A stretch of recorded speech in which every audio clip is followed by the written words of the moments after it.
Hello, everyone. Welcome to Raw, Hard, and Real. I'm here today with a very special guest, Rooler. I'm incredibly happy to have you here, man. How are you today? I'm very good. I'm very good. Like I was saying to you right before this very thing, it's yeah, I saw your message and yeah, because I first saw some of your interviews and I was like, oh, I wonder who this guy is. And then I went on your Instagram and I noticed that, like, you sent me a message like ages ago, Yeah. and I was like, oh yeah, sure, let's do it. I'm always up for interviews. I really enjoy.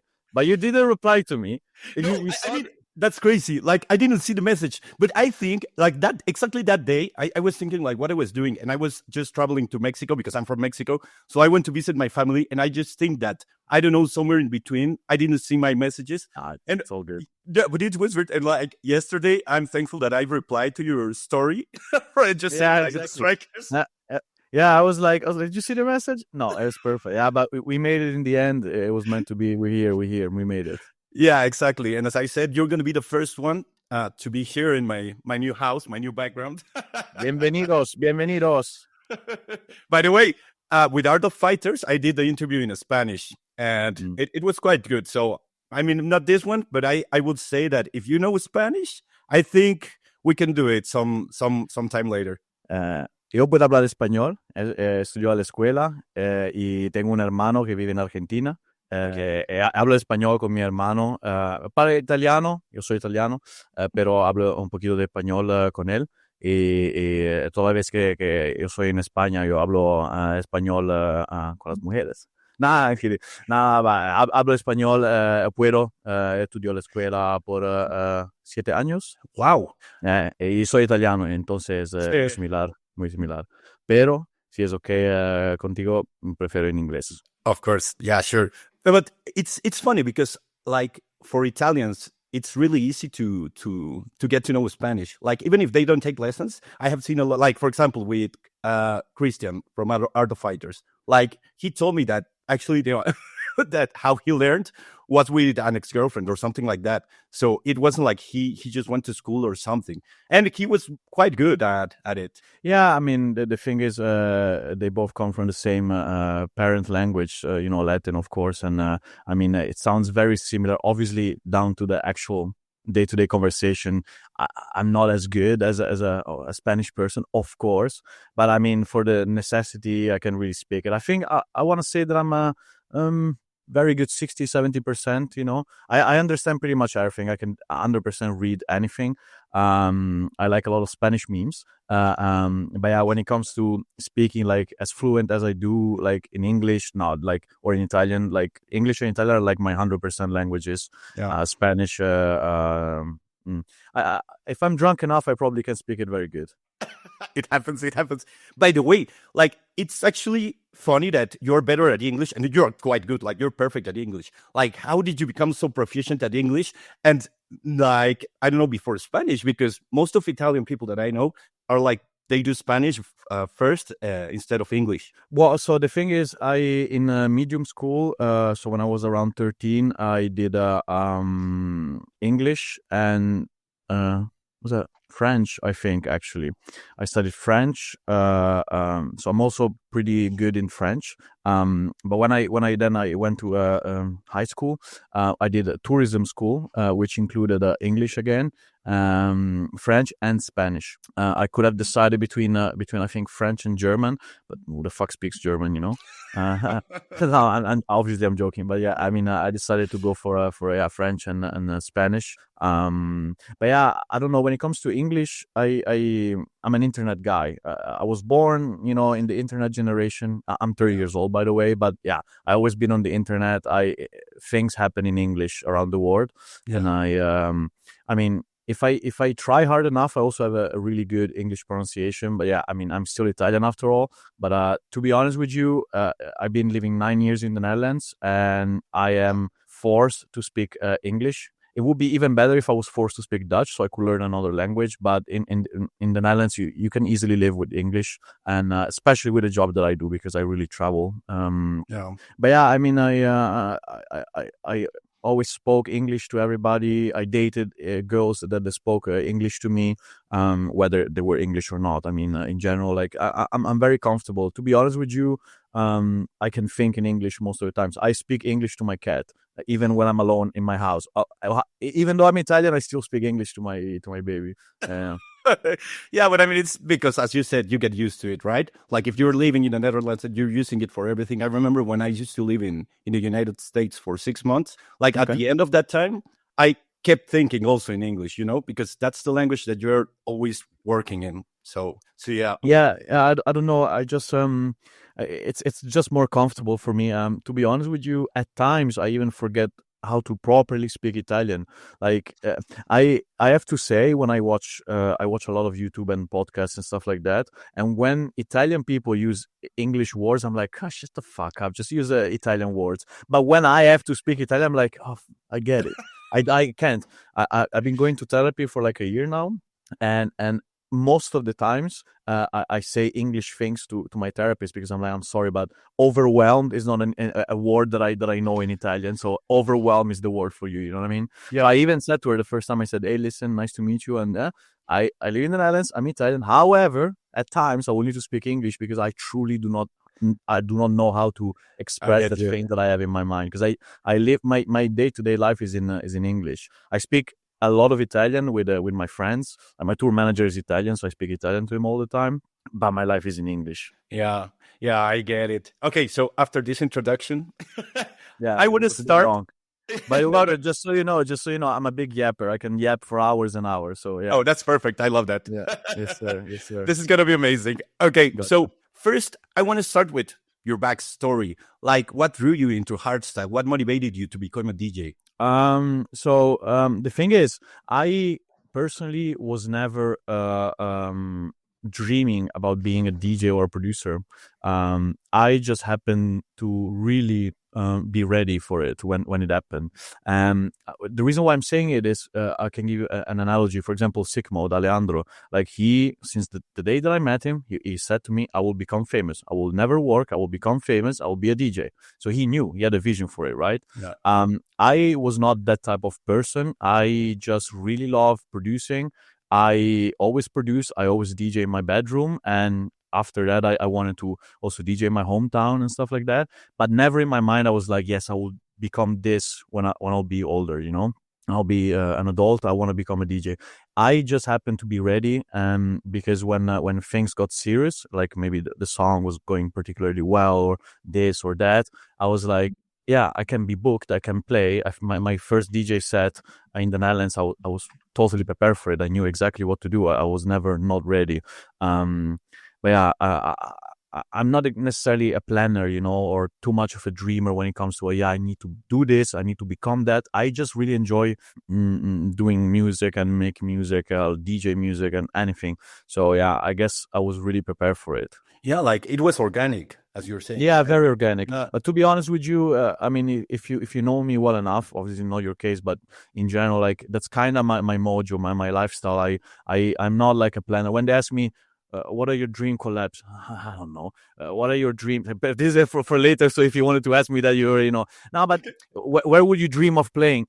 I literally have no idea, man. Like for me, the world is an oyster. I would just go anywhere, I don't have that many goals in life. I just I really enjoy the journey. You know what I mean? I mean, that's amazing because actually you're living the moment. You're not overthinking about everything. No. I'm a thinker. I think a lot, but not in a way that I'm like, oh yeah, if I do this song, it's gonna work here this way, and then this person will give me this. I really do not care. You'll be surprised how many things I say no because I don't think they're necessary for my career. Even though like some other people will be like, yo, really? Did you just say no to that? And I'm like, I don't care to do that. You know what I mean? It's just whatever.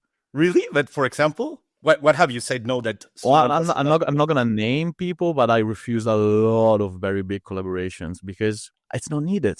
Just because we are both popular names doesn't mean that we need to collab. Also, I don't know the person. I don't. I first need to fuck with you. Like we need to have a vibe. If I don't know you as a person, how the fuck I'm gonna give you my music? You know what I mean? And vice versa, of course.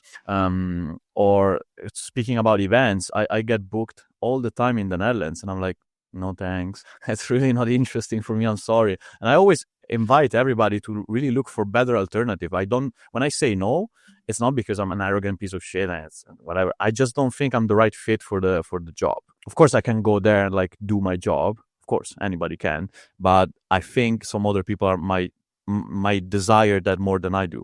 Okay. Yeah. It's By the way, very maybe we skip some steps, I think, but I yeah, you did too much further, But yeah, no, but in general, like I'm not a person that like grabs everything or like does too much. I said no to many people because a no is not written in stone. It's like maybe not now. Like a lot of kids, like I said no to collaborate because I said if I do a collab with you now, I'm gonna ruin your career because I'm too famous for you. So just build your way up. So when you are good in popularity, I don't outshine you. We can actually collaborate.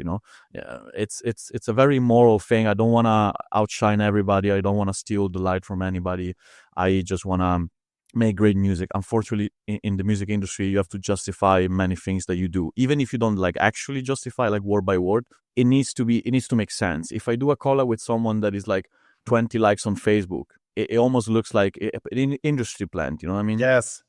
That's what I'm saying. It doesn't matter how talented this person might be. It needs to be built up. And this goes for everything. I don't. I never ask for collabs to anybody. When I receive collabs requests, I'm always like skeptical. I only accept the things that I'm like artistically interested in, that they make sense for me as a person that loves the music. I don't do anything for the business in the sense of like, oh yeah, the money grabbing or the goal to get to that stage.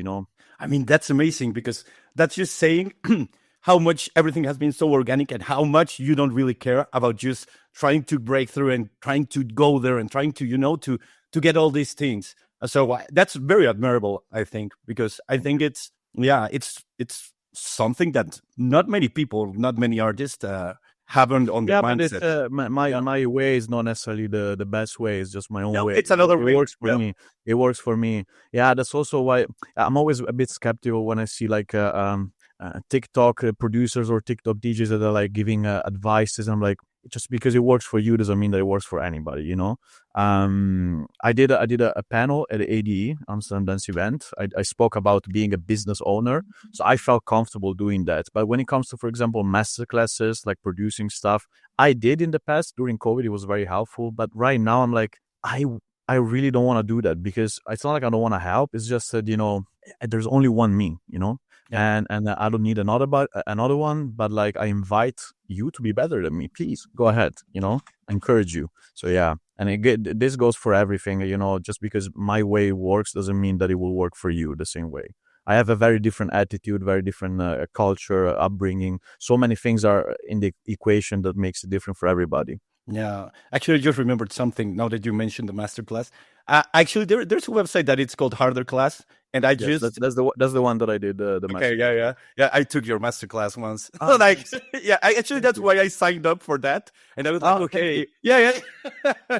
I mean, I didn't have time, and I don't have time to do it, but that was like the only masterclass that I took, and that's why I bought Fruit Loops, and that's why like I started like just Oh trying. yeah, dude, look at this. Apple Studio forever, man. Yeah, yeah, Here it is. The one and only. The one yeah. and only. Wow. Yeah. How many tattoos do you have? I counted them like a month ago, but I did more in the meantime. The last time I counted, it was like around 70, maybe. Okay, wow. But I have a lot of small pieces. Like every single tattoo is one thing, and I have many. Also around the body, which I'll not show you.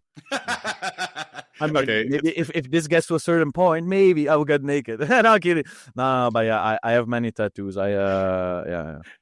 Okay. Also, another thing that you just mentioned, the TikTok DJs. What do you think about the impact that has social media nowadays? Because I think that the music has become like a second, like it's not the more important thing nowadays when it comes to music. My opinion might be a little bit controversial because it's hard to describe because at times there are some days that I get really pissed when I scroll a lot of TikTok. I'm guilty of that, so I'm not gonna be the one. Put away your phones because that's all I do. I spend so much time on TikTok. I watch a lot of memes, but occasionally I get like the DJ that explains how James Hype does that, or the producer that says, "Oh, this is the best way to do this, the best way to do that, or do this for your production. Put your claps in mono, put this in stereo." Bro, like my personal opinion is people are losing curiosity. Curiosity is the thing that moves the world. You become knowledgeable not watching tutorials, but by being curious, asking yourself questions. I'm gonna sound like an old fart here, but when I started making music, there was no tutorials, barely any sample packs. Also, even if there was anything, I didn't have internet connection, so it didn't matter. Me and Sigmund started together, and we had nothing, like nothing. So the question for us was like, okay, let me listen to this noise controller song, and let's try to understand where that sound that is only panning to the left comes from, or like how this kick is made, or this. It was a lot of struggle making music. For sure, making music today is more simple. But I think overall, people are losing curiosity in everything. Losing curiosity means that you don't ask yourself questions and seek for answers. It's unbelievably important to ask yourself questions and find the answer. And an analogy for that are my stupid fucking DMs on Instagram. I tell you, man, I get so many DMs saying, where can I find this? Did you try searching for it? Yeah, Googling it. Or asking ChatGPT. Listen, the thing is, some people, I show that I'm making music and they're like, when this comes out, and I get it, not everybody needs to know what I'm doing, but if they're like, where can I find this? And I'm like, nowhere. It's like, why not? I'm like, because it's not finished. When it's going to be out? Just wait, or Google it. Or if I'm playing a song live, you need to, before sending me a DM, spend 5 minutes or maybe 10, exaggerating, trying to understand, what does the song say? Discotheque? Okay, let me see. Rooler discotheque. Oh, there it is. It could have taken you like 2 minutes. And I'm not saying this because I don't want to answer you. It's just that I love being curious, man. The day that I stop being curious, that's it, dude. That's the day that I fucking die. And I don't like asking for help unless it's strictly necessary, man. Really, before I ask anything to anybody, I need to make sure that I'm absolutely ignorant about it. Like I really cannot find my own answers, because I'm like, I try to be the smartest person in the room. Any room, everywhere in the world. Of course, I don't actually feel like that, but that's my goal. I need to be able to talk about anything at any time. There's limits to everything, but I don't like to feel ignorant. And honestly, asking question is important when you're hungry for informations, but only if what you're asking, it cannot be retrieved somewhere else. You cannot ask me about anything. So going back to TikTok, sorry, I digressed a lot, but that's right. In reality, when you search for TikTok stuff, a lot of people mention the attention span and all of that. I get it. I also have a short attention span. However, I think it must be an age thing or an experience thing. I don't know. I still love long form content, I still enjoy like 30 minutes video, an hour video, can be podcast, can be anything. I don't care. I like anything, but it has to trigger my curiosity. On TikTok, I find a lot of things that I'm like actually downloading, and I'm like, yeah, this I can take and like remodel it the way that I like and blah blah. But I don't go in the comments and say, how can I do this, man? Rest assured, I will spend the next day like trying to figure out how that person did that, so then I can also do it my own way.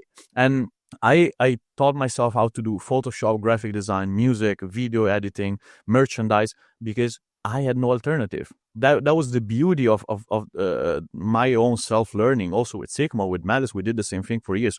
We had no idea how to do anything. We for sure did not have the money to hire anybody. We just did it. We had no alternative. And I think the biggest enemy is like the lack of curiosity and the alternative. People are not really that hungry anymore. So, I don't condone TikTok and the music on TikTok, because to be honest, when something goes viral, it does help. But I try to go viral with original content, like something that is actually truly mine, even if it's like a snippet of a stupid thing. There are some hardstyle DJs that they are like semi going viral with like mashups, bootlegs, and whatever. Yes, but will you bring people to the crowd, to the dance floor? You know what I mean? Is there people when you DJ? Are you traveling the world? Are you actually charging good prices? Because riding a temporary wave, it's fun till it's not. You know what I mean? No. So it's a little bit. I'm happy going viral on TikTok if it's for like my hand or someone else's hand with my music. I'm happy, but like I stand by my music. I'm like proud of like the castle that I built in the years. It's not just a sand castle. You know what I mean? It's a solid foundation. It takes a lot of experience, and to be honest, it's about personality and it's about attitude. I get it, but I really think that a lot of people are missing the point here. Good music, it's the good point, the actual point here. You know what I mean? It's not about being viral. When you make good music will go where it's destined to go. You know, it will Yeah. go viral, not viral, but good music will stay. I said this in the past interview. I said it to everybody. Good music will always find its way because it's the truth. Good music, or sooner or later, will find its way. Yeah. Yeah. And talking about the curiosity, what do you think about the sample packs? Because, for example, I think that's something that has killed actually the curiosity of people, because they don't need to create or to find these sounds because they already have them. All right. So I'm not against sample packs. I use them all the time. I'm making new music with a bunch of people, and I did use sample packs for it. I think it's about the way that you use the sample pack, the intention. Everything is about the intention, man. It's always about the intention. And I think I don't condone sample packs. But for example, when it comes to, for example, OPS, on point samples, you know, they made such a huge business. So from their perspective, I'm like, hell yeah, bro. Like, you made a lot of money with sample packs. But from the ethical perspective, I'm like, fuck, you really, in a way, you probably killed a lot of creativity because you are making it too easy, you know. But I do not condone them or the way they do sample packs. In fact, they're pretty professional people. But yeah, it's always about the users, obviously, the way that they use it. But it's very intricate, what I think, because I own my own website. I own argang.nl, and before I did the sample pack with Harder class, right? And truth be told, it made me very good money. I still make good money out of it. So there's like the money situation, which I'm like, I'm not in need, but free money, it's always free money. Okay. It's something that I did like years ago. I still profit from it. Right now, I could make a gazillion more money because it's my own website. I own it. I own everything in my own website. But I'm like, but do I want to make a sample pack? Because right now we do not need more sample packs. Sure, I could always use more money, but do I really? You know, what is the question here? And honestly, I'm like, yeah, I don't think I need to boost this. Like, it's already a saturated market, you know. Whether you go on TikTok, Instagram, you always see ads of like, oh, use this techno sample pack or this preset sample pack. This Spire, Serum 2, Diva, this, that. I'm like, do I really need anything in it? You know, the real producers will use the sample packs the right way, you know. But yeah, if I need to see it as a money machine, an ATM, I'm like, nah, there's better ways, ethical, more ways to make a lot of money. I don't want to be part of it. It has to make sense for me to make a sample pack. It has to be something that only I can provide. I don't really think it's necessary. I'm more ethically okay with a masterclass, but a sample pack is. Yeah, I mean, a masterclass is good because you're teaching people, I don't know, the way that you do things. But yeah, I also get what you're saying. Yeah. It's very difficult. I personally, I don't condone anybody. Also, I think Crowdex are now working on a masterclass or something. Listen, I don't. They're my friends. You know, I don't care. They can do whatever they want. I personally, I need to go sleep, and I need to sleep good. And if I do something that is not ethical, I'm not gonna sleep good, and I don't want to do that. You know what I mean? I don't want to steal anything from anybody, even if like on the bigger picture it looks like a good thing. If it doesn't feel good for me, I'm like, I don't want anything to do with it. Yeah, I get you. And okay, so I want to go back to your backstory. I want to go back to the time when you decided to move to the Netherlands. Like, what was the reason behind it? Like, what was happening in that moment? So I moved on the 22nd of October 2016. And back then, things were very different. There was less worry, less taxes, less everything. No, but it was very good times. We were young, you know. I say we because I moved with Sigmod and Melis. Back then it was only Malice when they were a duo. Mm-hmm. Yeah, I was working in this factory. I was doing a boring ass job all the time. Something I did not want to do. That I got forced into doing the job from my mom, but yeah, whatever. Okay. Yeah, to be honest with you, like, I think my music was not exactly ready to do that step, but I did it anyway. However, like, I was smart enough to save, I think, around 5K, like enough money to survive for like 2 months in the Netherlands, because it's really that expensive here. Yeah. But yeah, we were young, and back then I was at Gearbox Digital, and I was at this agency from Gearbox, which is called Pure Bookings, still exists today. We had a lot of bookings, but they were severely underpaid compared to now, of course. In context, it was a good money back then. But yeah, I mean, I saw, 10 bookings a month, and I'm like, yeah, I think I can do the steps. So around, I think August, September, I went to the boss of my factory back then, or my previous job, and I said, listen, I'm moving to the Netherlands. And he was completely unaware of what I was doing, because from time to time I was maybe skipping work to work on music, or I was going to parties to DJ during the week, and I was coming back on Monday with like so many, so much tired and everything. Bags under my eyes, that's what I want to say. And but I didn't tell anything to anybody. Some of my colleagues knew, but like my boss didn't know. So I said, hey, listen, I'm going to the Netherlands. And back then, the motherfucker, he said, why didn't you tell me? I could have let you go anytime that you wanted. I fully support this. Oh my God, yes, I'm gonna help you move. No way. The dude, yeah, I love the guy. And the dude actually helped me move all my clothing to me and Sigmund and Malice. Yeah, because they were doing a lot of shipments, and he was like, yeah, just put a pallet on the floor, just put your stuff and wrap it and send it to you. I'll pay for it. I'm like, wow, amazing, nice. man. Yeah, he was very supportive of my dreams back then. So yeah, I just stopped my work, and I was like, yeah, I'll just go. And I spent my first 3 months at my agency boss. Was a Marvin, was his name. I was living in a spare bedroom. In the meantime, I was looking for a house for me and Malice, and it was good times, man. It was I moved at the age of 2016, 22. Yeah, well, I was 21. I was about to turn 22. It was nice, man. It was nice. It was good times. I took a little bit of a leap of faith, but not really. I also knew what I was going to do.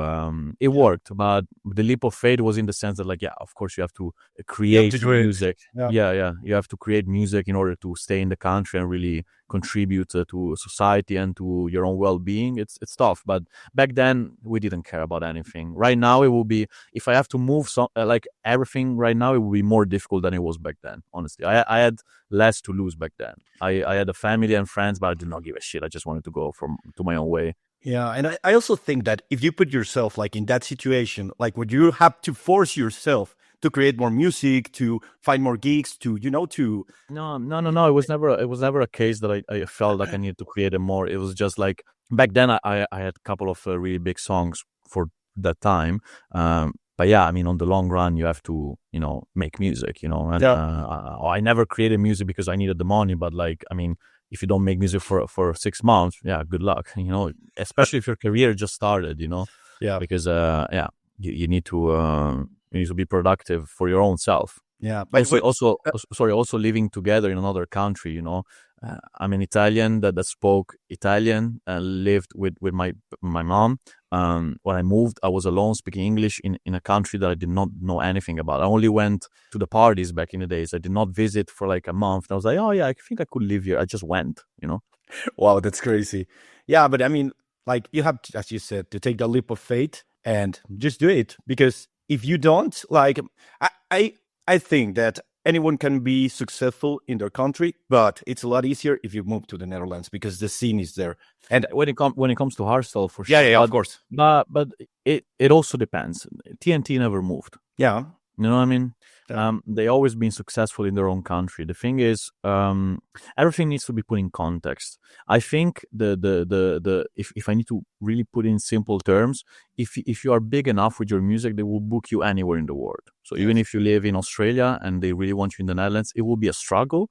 But if your music is necessary, they will book you anyway. But of course, like, you have a big of a jump start, if you move to the Netherlands. Delete moved to the Netherlands, we moved to the Netherlands, Rebellion moved from Scotland, Mish moved from Australia. It's of course it helps. But to be honest with you, as of now, I could literally live anywhere in the world. I am sorry if I say it, I am famous enough that I can literally be booked from anywhere in the world. Of course, my base, it's the Netherlands. I kind of like this place. I bought a house, and my family, my cat, my friends, they're here. So I'm good here, But to be honest, nothing stops me from living back in Italy. I barely play in the Netherlands anyway. Really? Like, what's the country you play the most? Germany. Germany, okay. Yeah. Germany. I'm traveling a lot around the world these days, but yeah, definitely Germany is the one that pops in my mind the most. Yeah. I really enjoy Germany. It's beautiful. Okay, yeah. I also have to ask you about Mexico, but that's going to be later because I want to talk about something right now. And it's that listening to your first songs, I mean, it feels like if I'm listening to Cruelty. literally. Like it's literally, yeah. It's I know. like wow. Like I was actually thinking, are you cruelty? And you No. don't. No. I'm just kidding. No, but I fuck with it. I like what it does, but like I hope I don't sound offensive by any means, but what he's doing is not exactly anything new. And in the same way, I can also put dual damage in the whole thing is and not exactly anything new. But the thing is, nobody was doing that specific thing for a long time. Of Yeah. course, they have both of dual damage and cruelty. They have biggest merit for doing the things the way they do it. But yeah, like the essence of it, like I mean, what cruelty is doing is basically what Vazard and Delete, me, Malice did. You know, we were Spoontech people for the most of our career back in the days. I was so in love with Spoontech and dark vibes and screeches and heavy kicks and stuff like that. I was never as arrogant in sound design when like cruelty. When I say arrogant, I mean like very distorted and like angry.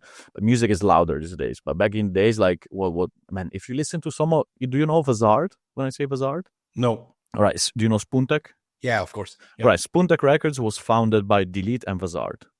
Okay. Right, if you go check what they used to do, man, that's like cruelty one-on-one. But props for cruelty because he really made it extreme. Also with the all gore, the gore vision, like the blood. That's amazing. Something that nobody ever did before. So he totally deserves every second of his fame.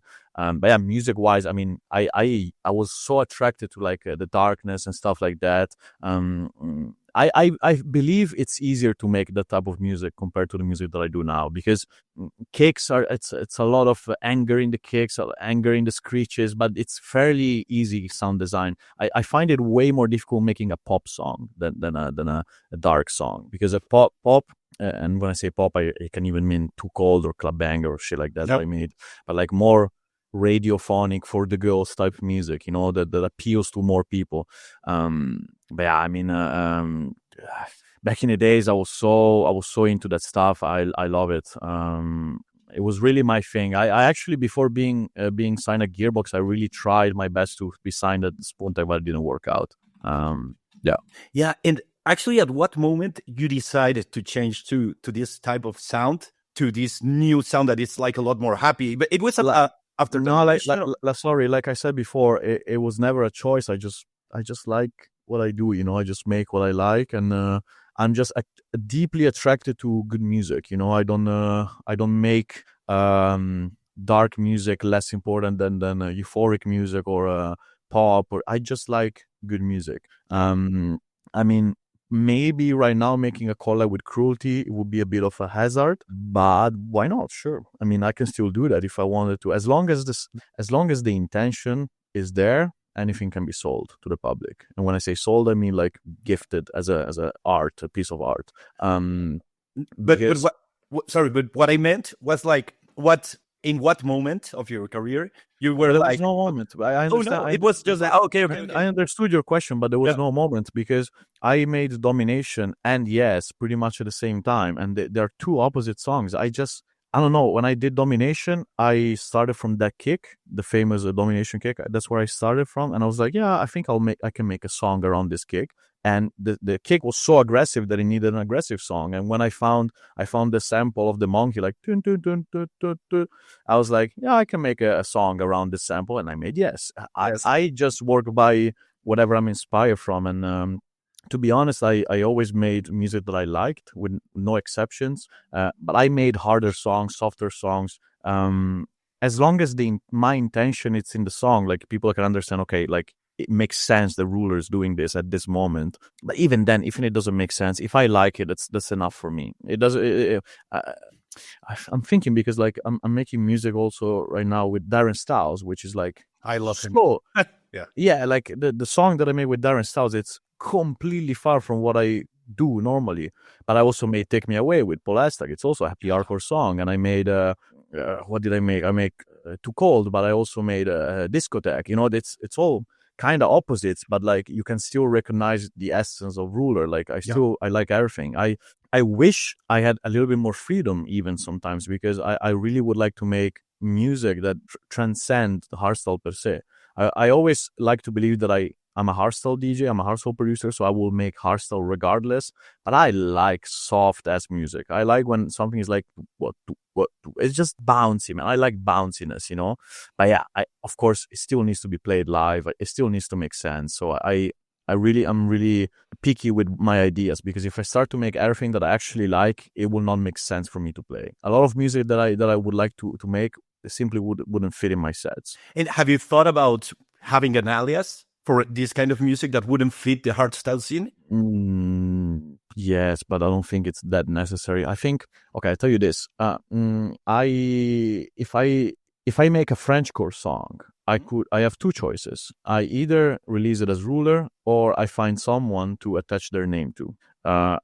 So when I made Take Me Away with Sick Mode, so it was like a happy hardcore song. Of course, it was far from the song that it is today, but the main idea was that one. So I said to Sick Mode, I said, listen, if we make the song as a Sick Mode Rooler solo, as in collab, but as the gang, it will never work. We need a name attached to it that really makes sense. So I thought Darren Styles and Paul Estak. And I was like, yeah, this sounds more Paul Estak. So I went to him and I said, DJ Paul, would you like to be in the song with us? And of course, he made what he did on the song, and the song came out. It needs to be justified what you do, you know? So instead of searching for making music with an alias, I rather ask someone that makes sense, that is on the track. You know, obviously someone that I want. I don't just seek out for names. But like, yeah, I have some Frenchcore ideas, and I said to Levenkan, to Isaiah, I said, hey man, do you want to do this, and this with me? And it's like, hell yeah. So we're going to make a couple of songs together, which are covers, but when I hear the original song, I'm like, yeah, this can be a Frenchcore song. Okay. If I make it on my own, people will not believe that I made that. So I need like to justify it. And, you know, Isaiah will do his vocals and his kicks and his ideas. But on my own, you know, it's not an excuse enough to go and make another genre. Also for what, you know? It all depends what's the end goal, you know? The end goal for me is for people to hear the song, as many people as I can. And so why not Rooler, you know? Yeah. Yeah. Wow, that's amazing. I have never thought about it, but that actually makes like a lot of sense. And I want to know also, when do you think it was your breakthrough moment? Like, at what point in your career you said like, oh shit, I'm becoming very famous? Well, the biggest one was for sure when me and Sigmo did the gang. But in my career, I had many songs that really made me think, yo, okay. Because like in the first attempt that I could tell you was like Destructive Acts with Malice, and then I did Tormento, then I did Watch Your Back, then I did Survive the Street with Cefa. And it was many tracks that they were so big that in that moment they were my biggest hit, and I felt so hyped in that moment. Of course, if I look back at the hype that I had with Watch Your Back and the hype that I have now when I released Too Cold, it's all different thing. But everything needs to be put in context, of course. If I need to answer your question properly, would be definitely the gang. After the gang, mine and Sigmod life changed completely. But we were never affected by it, because we were viral before. We did huge numbers, data in numbers, of course, music. We will always be prepared to do. We were always prepared to make big numbers and big breakthrough. I did not expect people to like the style of music that much, because it was very the opposite of what was going in the Netherlands. But maybe that's exactly why it worked, I guess. And yeah, I mean, but it's going better, man. To be honest, right now I don't have like a big breakthrough, but I'm touring the world like I never did before.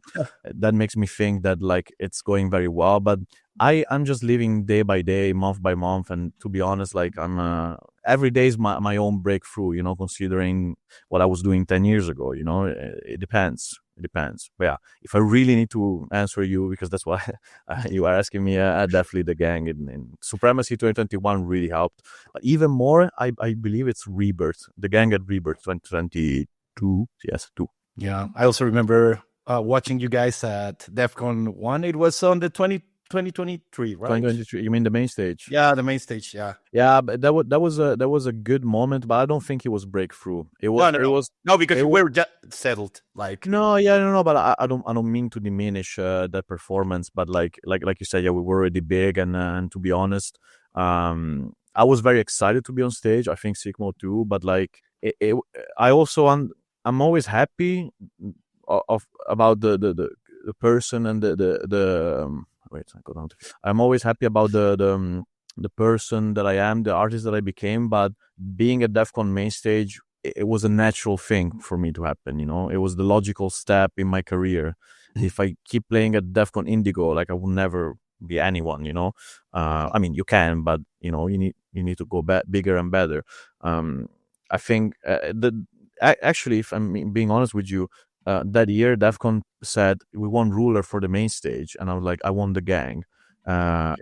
So I don't want to diminish Sigmo by any means, but like they initially wanted Rooler, and then when I said, trust me, let's do the gang, and we did the gang, and it was a big success. I wanted my friend to be on stage with me, and you know, the year after I did Rooler solo. But yeah, like I mean, it was a natural thing for our career, my career. So yeah. Okay, I want to also ask you, now that you mentioned this, like, how did your relationship with Sigmund and Malice started? Do you know them since you were kids, or how did you met them? I know them now for shy 18 years, maybe 17 years, something like that. We started with Jumpstyle.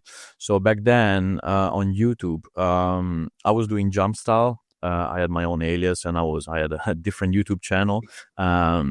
And back then you could send DMs on YouTube. Not many people know that, but back then you could send DMs on YouTube.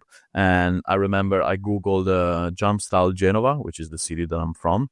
And I found attack and defense, which is attack Alejandro Sigmod and defense Davide Melis. And I found them, and I found out that Sigmod was living like 5 minutes away from where I lived back in the days. Davide like 10, 15 minutes tops. We just meet up and yeah, we danced together, and yeah, we started like that. And the very first name that I had with a music production was Double Connection, which was my alias with the Sigmod. That was in 2008, maybe 9, something like that. Yeah, a long time ago. Yeah. Wow. And how did the gang started? Like, well, you know them for a very long time, but what decided you to start making music again together? The gang, you mean? Yeah, the gang. Well, so the first act we had was an aggressive act with Malice. Well, when Malice was a duo, it was Malice versus Rooler. So we did, okay, let's do an act together, which is aggressive act, which then started Aggressive Records. I mean, aggressive was always the main thing. As well, also with the cruelty stuff that we said before, we really were making aggressive music back then. Yeah.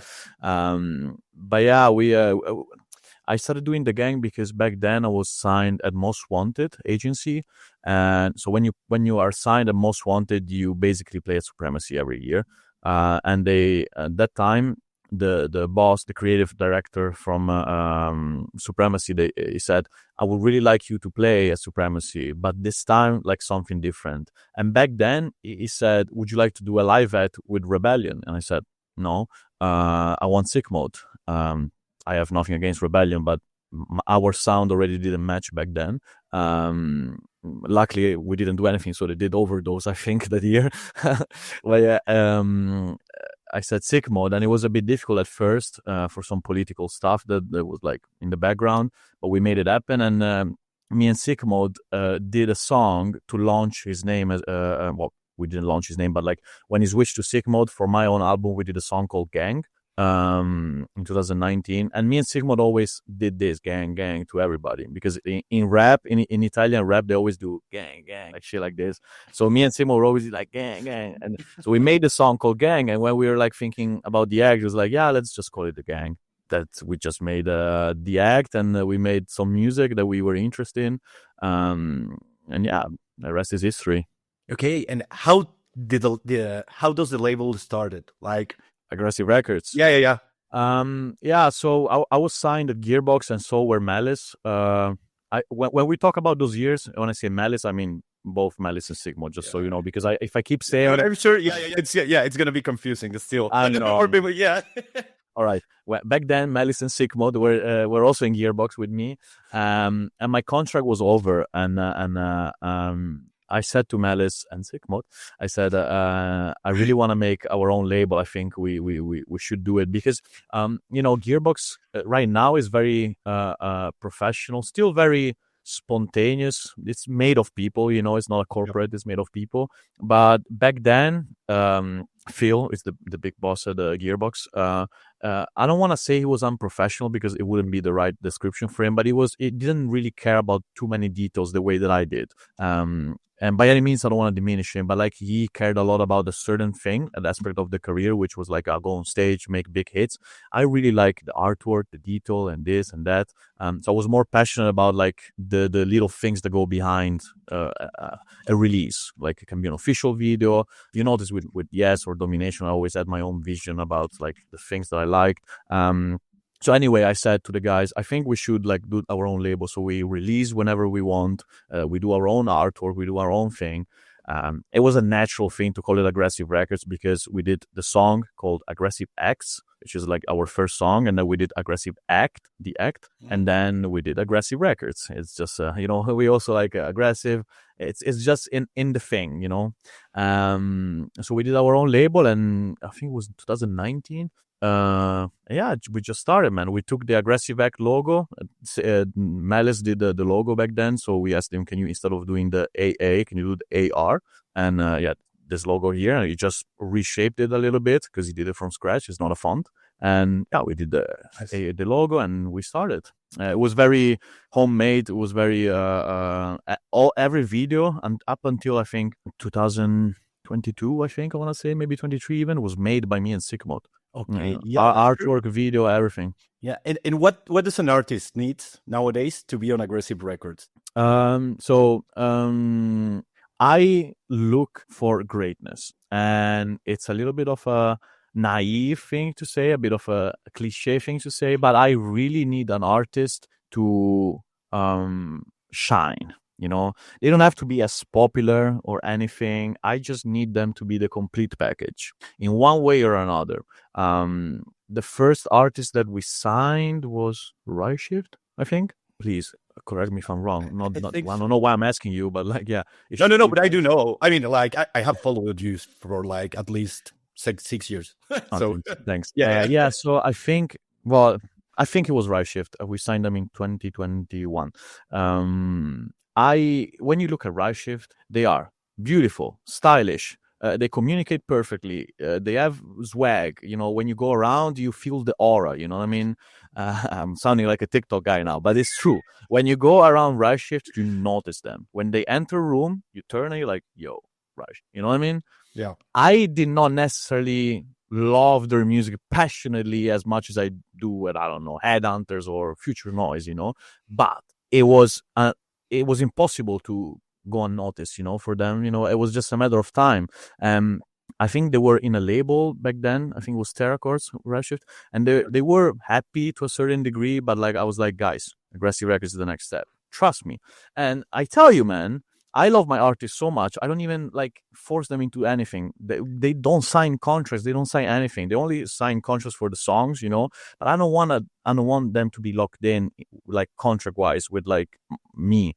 I do not want to steal anything from them. This also applies to what I said before. It's the same thing. I just want them to feel free.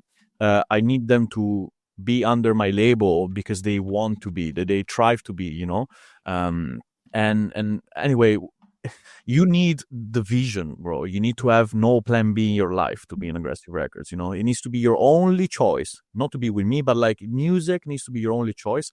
And I can see that. You can feel it, when an artist has that, I am not going back to Italy to do a job that I don't like. You know what I mean? I can only do this in life. So then, I need a certain artist like Isaiah. It was the same. He doesn't have a plan B. He wants to do this. And Crowdex, they live and breathe music. Who else do we have? Yeah, Mish. Mish is not going back to Australia to do a normal job. She wants to be a DJ, Who else do I have? That's it, right? Yeah, I think so. I don't know. You tell me.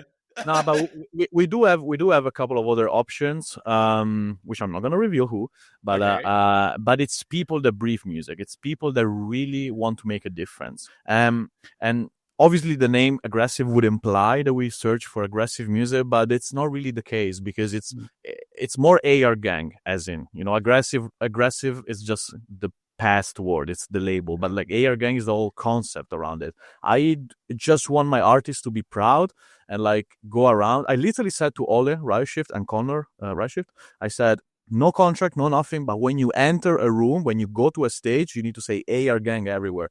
Everybody needs to know my fucking name. If you become famous, I become famous, and vice versa. If I push AR Gang, I push you. So every event that I do, you're gonna be there. And I will pay you what you deserve. I will not fucking steal anything from you. I just want you to shine, because if you shine, I shine.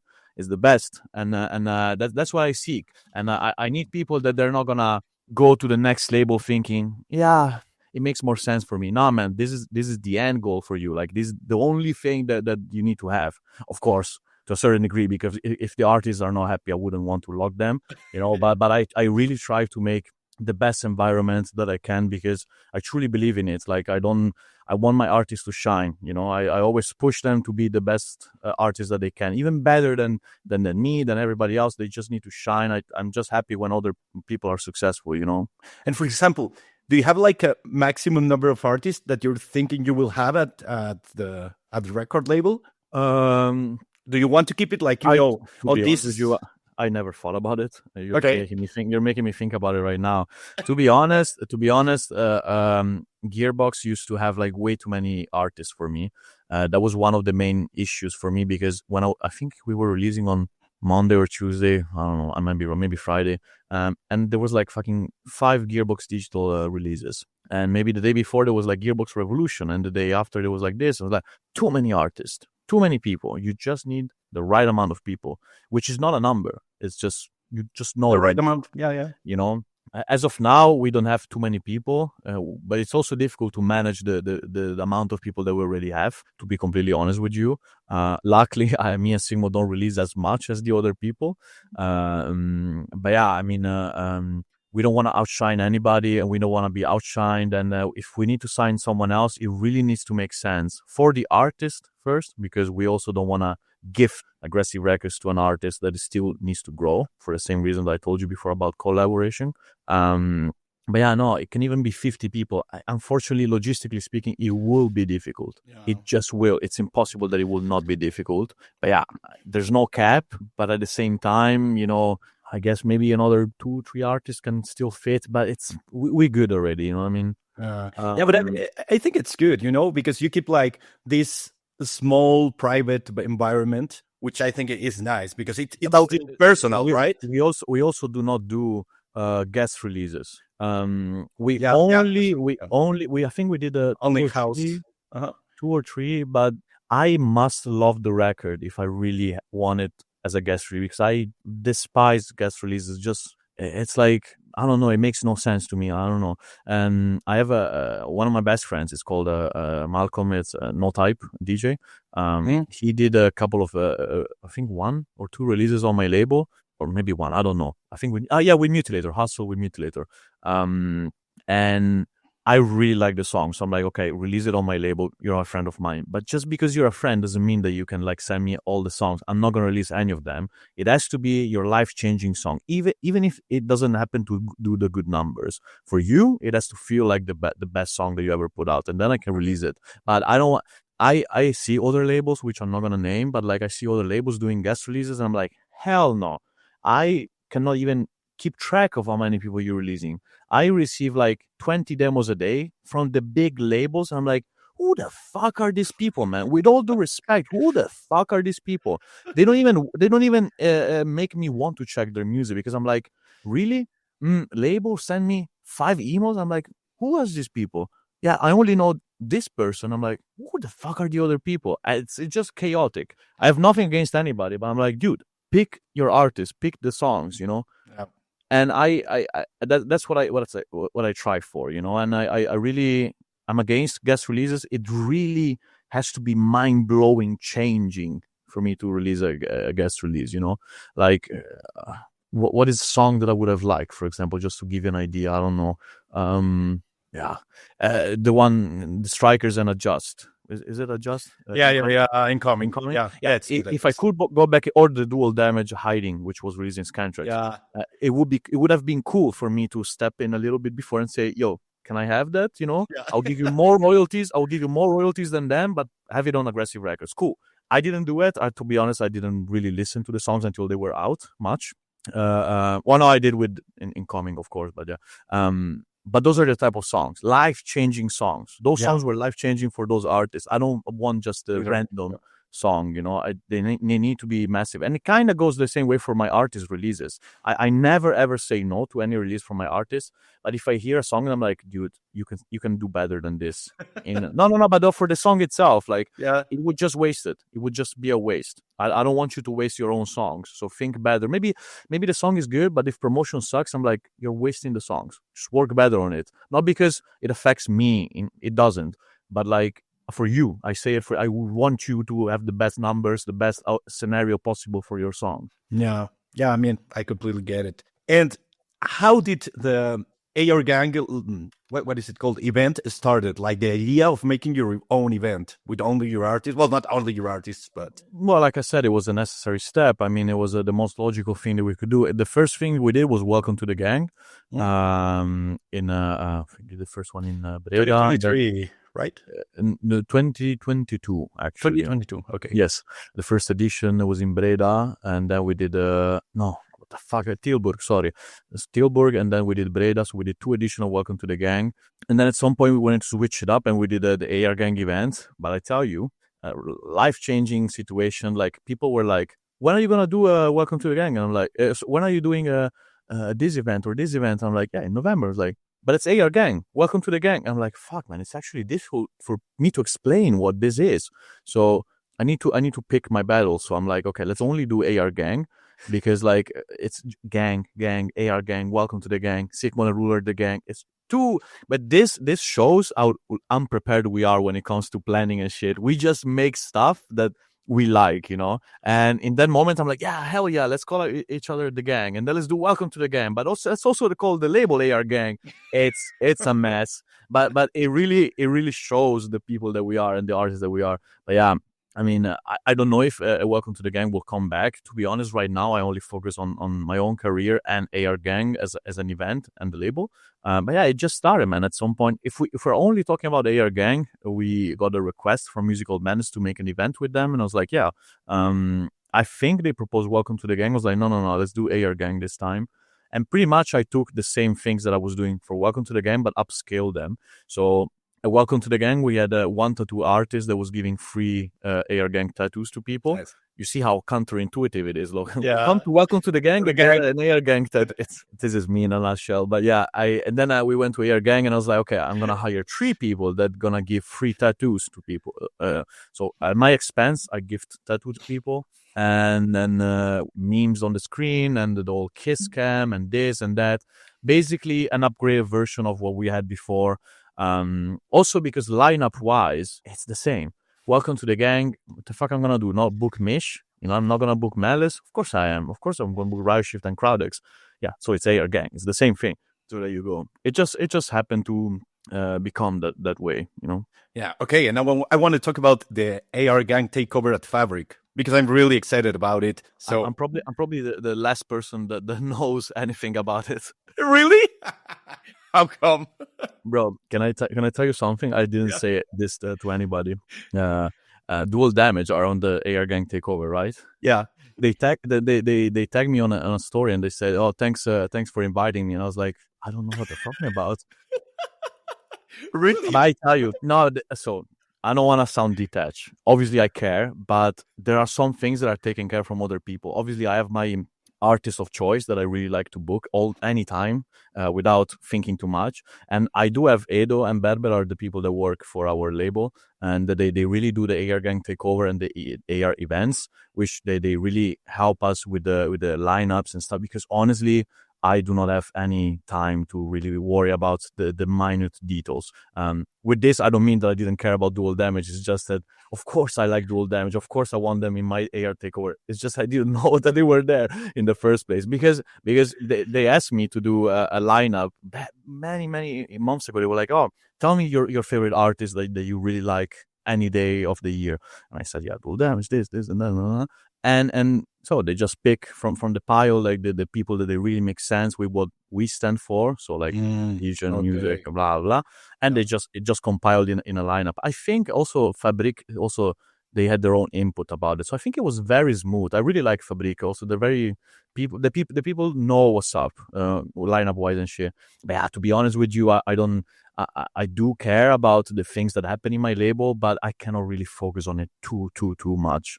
I'm losing some details here and there, but yeah, it's a good lineup, so it means that my people are working good, and it also means that they don't need too much of my input, because Actually, that's good. Yeah, bro, I saw the story, I was like, oh, of course, no problem. I don't even know what it is. Well, sure, I knew that we were doing a takeover at Fabric. Don't get me wrong. It's just that, but that's also the thing. So is it June, right, or May? June. At the middle of June. Things that happen in June are decided like in September, October, the previous year. Yeah, of course. I have no recollection of anything that happened last week, dude. You know what I mean? It's impossible for me to remember stuff. Truly, like we decide DEFCON, Decibel, or these big events that are decided like last year. Festival season, like from May to September, is decided the year before, and I'm like, dude, I don't even know. And for example, how does a takeover like works?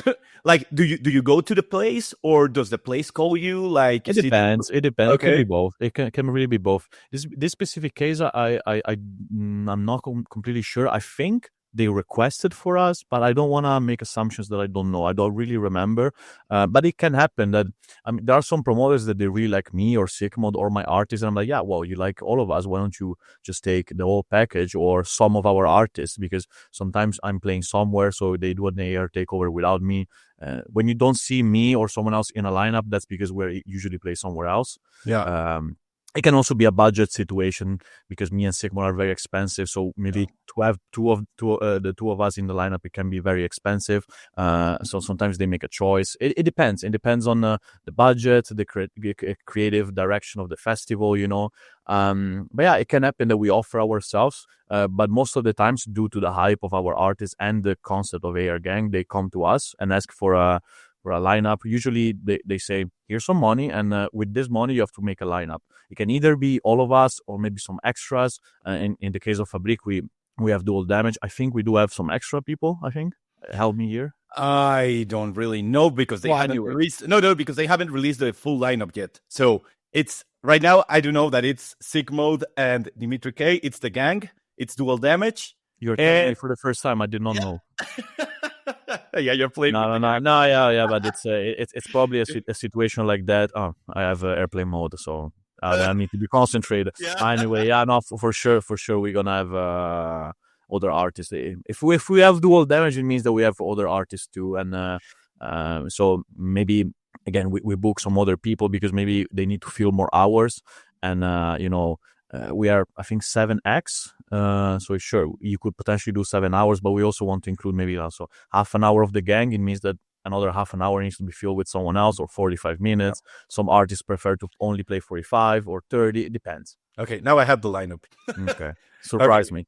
Yeah, it's Dual Damage. Crowdex, we had with the loudest. Mish, Sigmod versus Dimitri K. The gang, the Strikers versus Mutilator, and Warface. Ah, there you go. My fans. Yeah.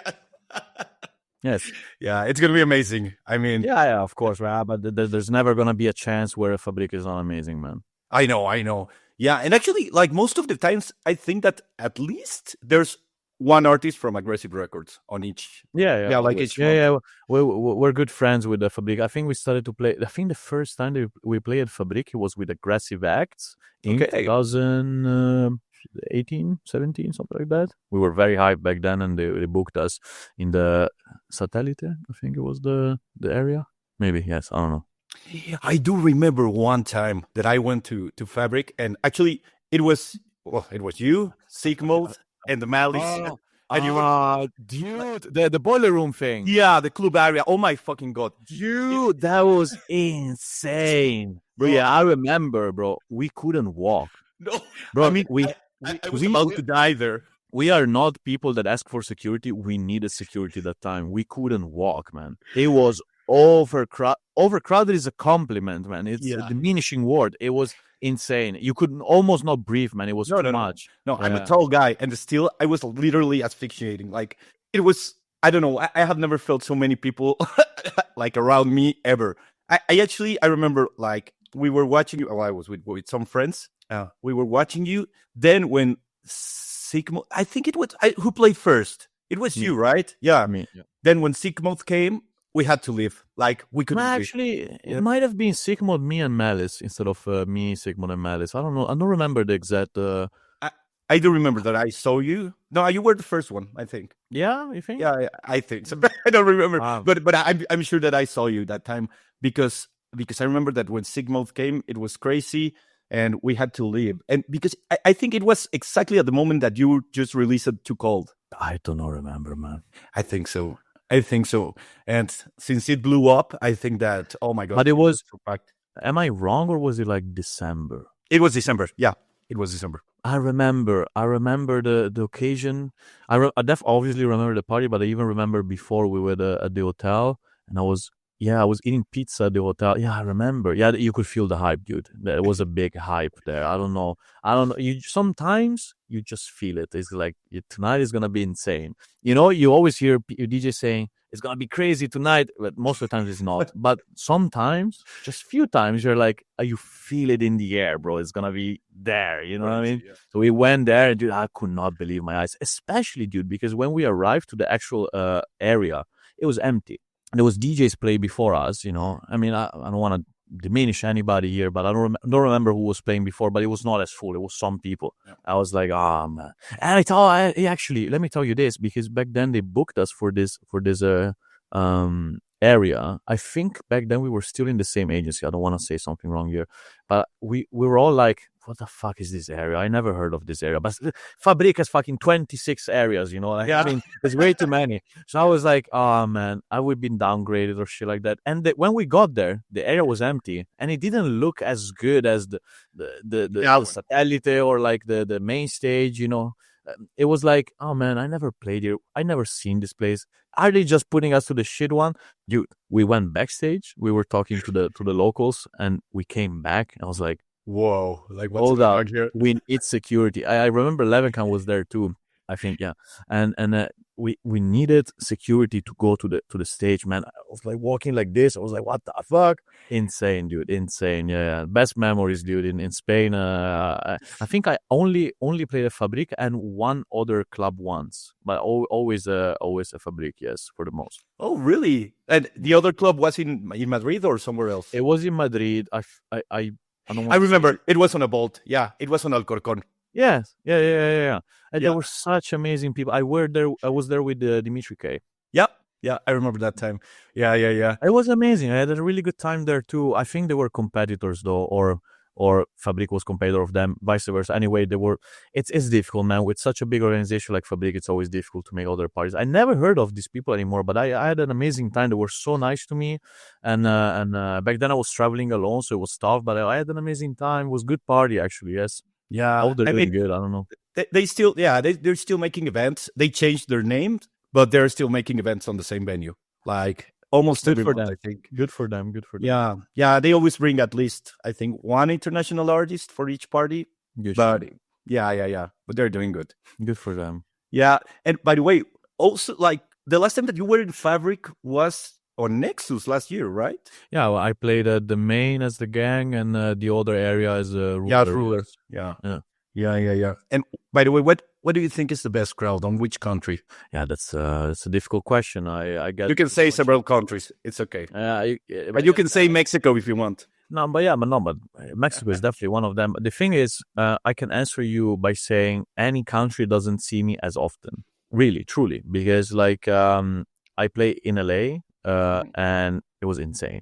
They never saw me in LA. I played in Mexico. They only saw me 2 times. So the last time it was my second time, and it was unbelievable. I played in Chile, beautiful. I played in Australia, amazing. I play more often in Australia, but still, like 2 times a year is not as much as Germany, you know. Yeah. I do have to say, I love playing in Germany all the time. It's always amazing crowd all the time. But they see me often, you know. Some people might say, I'm not going to this party of Ruler because I'm going to see him in 2 weeks there or whatever. You know, I play often in Austria, Germany, yeah, around Europe anyway. But yeah, the best countries crowd wise are always the ones that they don't see you often. It can even be Germany, for instance, but maybe a city that I never go to, maybe a bit more fucking far away. Or it can even be Belgium, because I almost never play there anymore. France, But to be honest, the best crowds are the ones that they enjoy the party and they don't really care much. I tell you, and this is gonna sound harsh, but the Dutch crowd lately, it's the worst. Really? But why?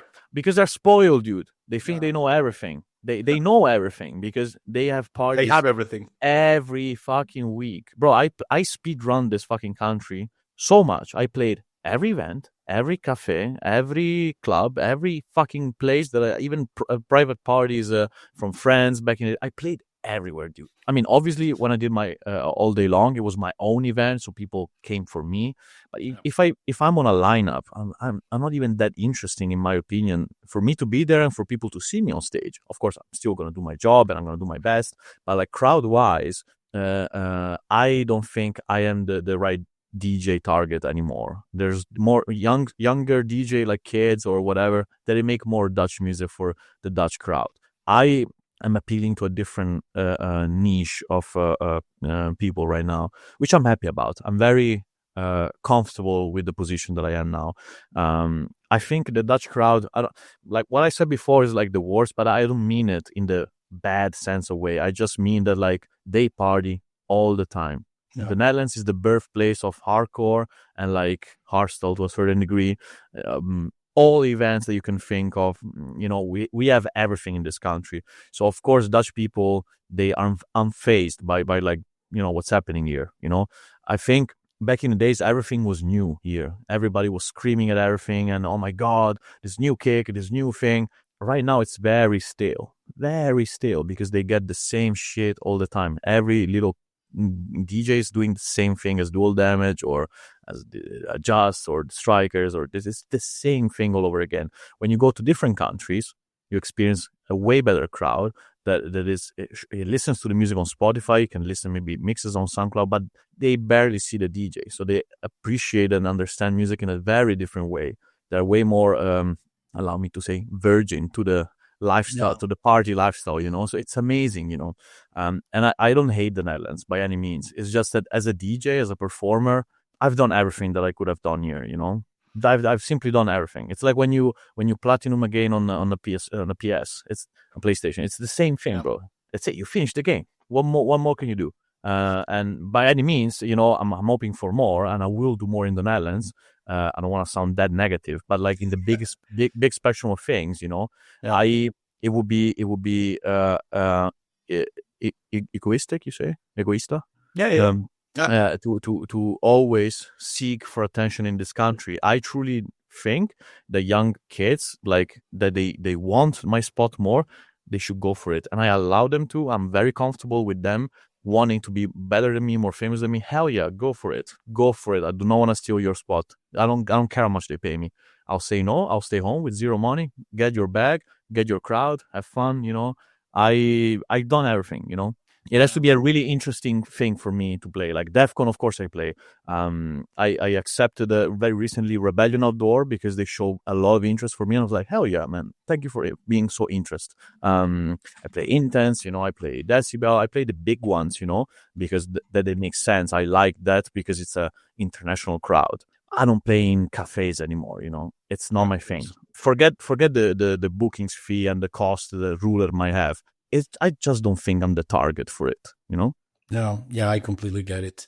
And yeah, I mean, I do get what you're saying about the Netherlands. Like, when you get used to something, you start... But listen, it would be the same in Belgium or France or... No, but right now... It applies the same way, of course. No hate to Dutch people, because it would be the same. If I play in Sydney or Melbourne every fucking weekend, it would be the same thing. Exactly. Yeah. Okay, and by the way, which are your favorite festivals to play at? Yeah, I say it all the time. Intense. It's notoriously notoriously is my favorite festival. I don't know, dude. I'm like I'm pretty chill these days with what like my favorite thing, my favorite that.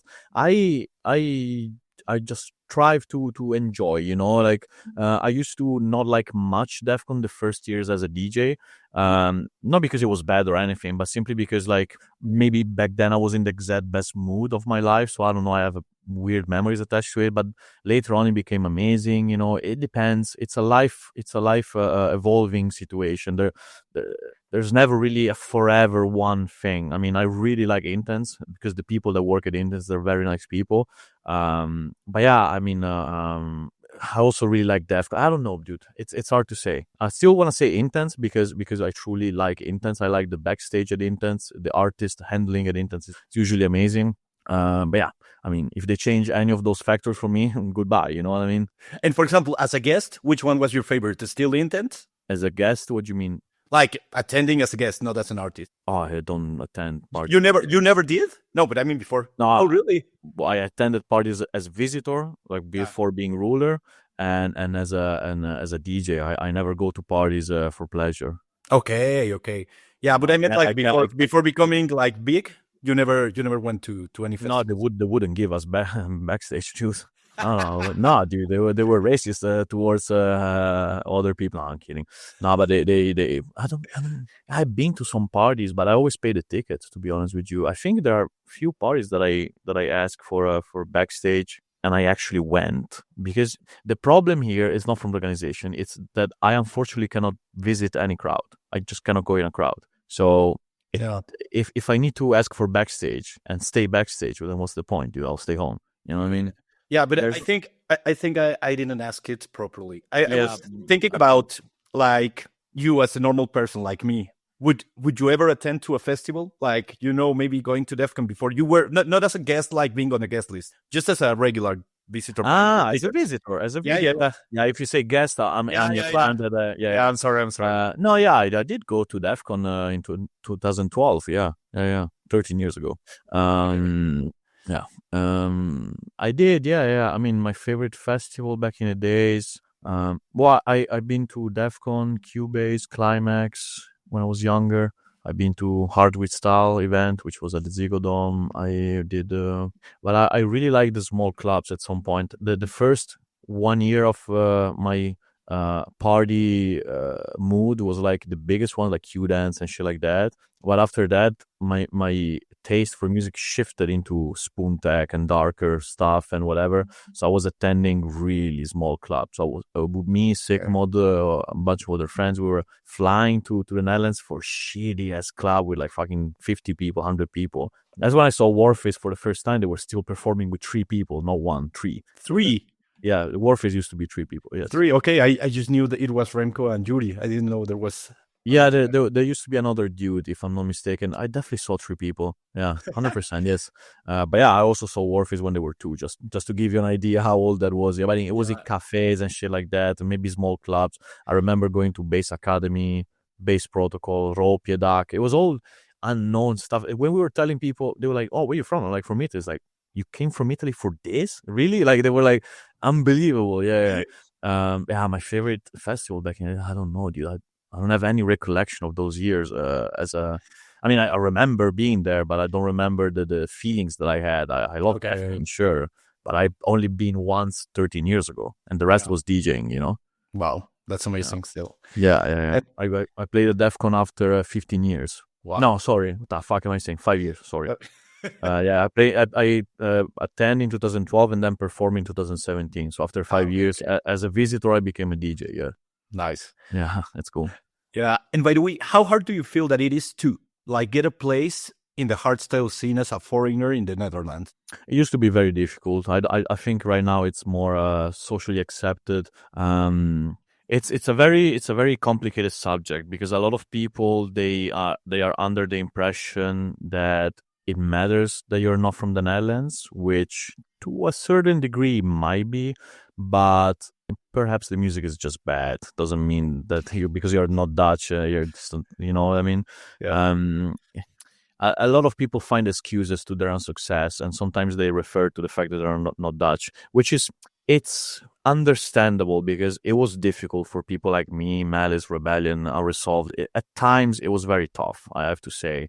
But I don't want to say that the Dutchies are like, they were wrong at it, because if I was a promoter in Italy and a Dutch person would come to me like, what the fuck are you? I mean, let me give a spot to Tatanka or to Zatox, you know what I mean?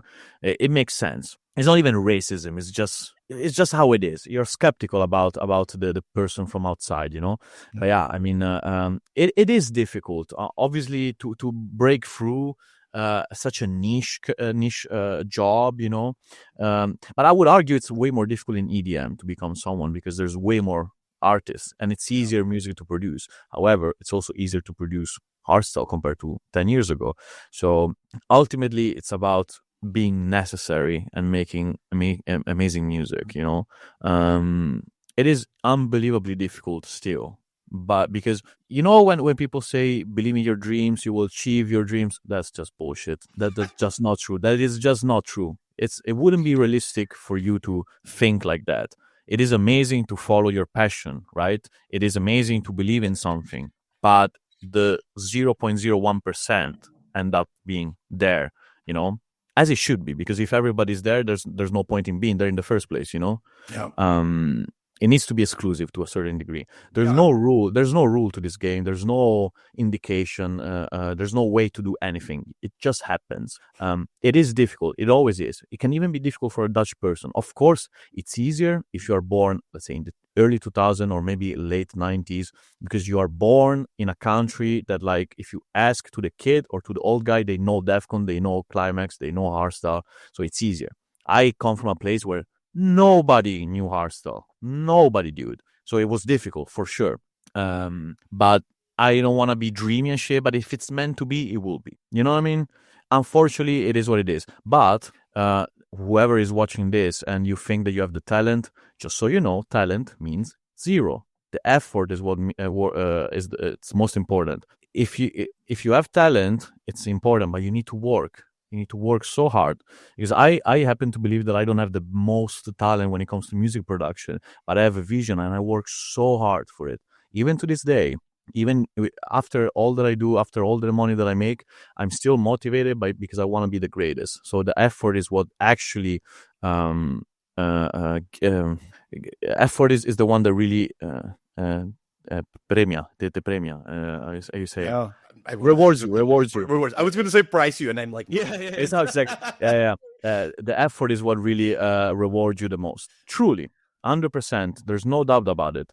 It helps if you have when you know the notes right away, perfect pitch or stuff like that, you know. But if you're a chaotic person that doesn't know how to put in the hours in the job, that's it, dude. So you need to spend day and night. That's why I said before about having a plan B.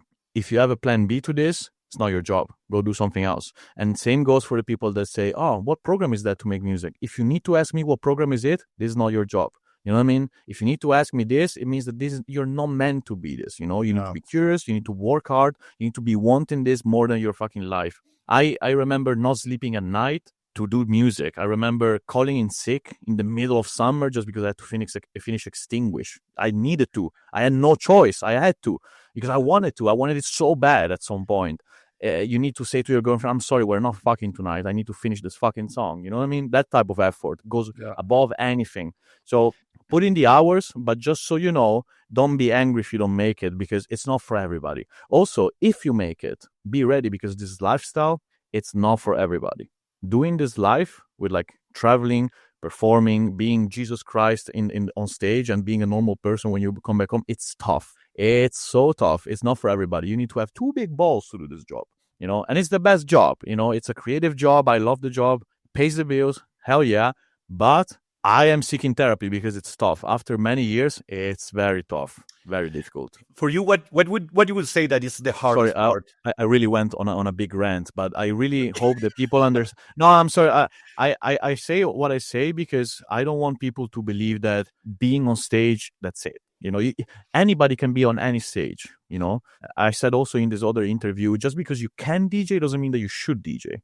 Just because your friends are DJs doesn't mean that you should be a DJ. Just because you can put notes on a MIDI piano doesn't mean that you should do that. You know what I mean? Just because you can flip a pen with X doesn't mean that you should open a restaurant. Same thing, you know? Just be focus on what you're meant to do. Maybe it takes time for you to understand what you're meant to do. Maybe you really like the music industry. You don't have to be a DJ. There's many jobs in the music industry that you can apply for. You know what I mean? We need better agents for our agencies. We need, I tell you, bro, like there's so much that you can do in the music industry. It's just that everybody wants the fancy job, which is being the DJ, being the producer. But it's tough, dude. It's tough. Anyway, sorry, keep going. Yeah. No. But I completely get what you're saying. And okay, and I was gonna ask you like what has been or what is the hardest part for you to be a DJ? Like, yeah, what's the most tough part? I have a cat. Oh my god. I love coming back home. I hate leaving my cat at home. Obviously, I have someone that takes care of her. Yeah. As soon as I step out of the house, someone comes in and stays the whole time, day and night, till I come back. So I'm blessed. I have a person who takes care of my cat. I miss my cat. I miss my house. I'm not homesick, but my Pebby, my cat, I miss her. If I had a girlfriend, I would miss her. It's being so far away from home. It's not as fun after so many years. Some people are meant to do that. Some people really enjoy going on a trip. I'm not one of them. I love DJing. I love being on stage. I'm not a plain hater. Like I'm okay being on flights, but as much as I do, it's a lot. And trust me, there's people that they are like times 10 or times 100 the amount of flights that I take. I don't know how the fuck they do that. I hate it. I went to Singapore. I loved Singapore. Amazing crowd, amazing people, good fun. I went there on a Friday night, perform on Saturday. Sunday, I was already home Sunday evening. No, but it was my decision, dude. It was my decision. Okay. I could have been there for longer. I just don't want to. I want to be home as soon as I can because I want to be with my cat. And it's not even for making music. It's just, I'm 30 years old. I enjoy being home. You know what I mean? I enjoy having my routine. I enjoy waking up at 8, doing my things. It's just, if I didn't have my cat, I would be okay being away for 2 months. I have my cat. I'm happy to come back. For me, it's difficult to be, allow me to say, this famous because I need to travel a lot. The more famous that you become, the more international you become, the more they request you outside. The more they request you outside, the more you have to travel outside. Mm-hmm. And at the end of the day, when I go to Australia, for instance, so if let's say that I perform on a Saturday, so I try to arrive there on a Thursday, enjoy my Friday, perform on a Saturday, perhaps maybe enjoy Sunday too, and then fly on Monday. These days I'll probably fly on Sunday again. We're talking about like 4 days of my life for 1 hour of DJ. Yeah, that's crazy. Bro, 4 days. Guys, 4 days for 1 hour. In perspective, you might argue, dude, you're traveling the world. It's amazing. It's amazing. Yes. Now go to Australia 15 times as much as I did. It's tough, dude. It's tough. Now I need to go in USA tomorrow, and I'm going to stay there for 12 days, and I need to visit 6 cities. It means that I arrive there, I sleep, perform, fly to the next gig the day after. They're flying all the time for 1 hour each day. It's a blessing. I love being on stage. Hell, motherfucking, yeah, it's nice to be back home. You know what I mean? It's tough. It's tough. But again, hey, listen, don't think that this is a complaint. This is just the downside of the job that I do. Yeah. I truly love the job. And I don't want to search for excuses to make it better. It is difficult. That's what I said before. It is a difficult job. I do it happily. It has the negative sides. It is difficult to build relationships. And I'm not talking about friends. I'm talking about girls. Like, it's tough.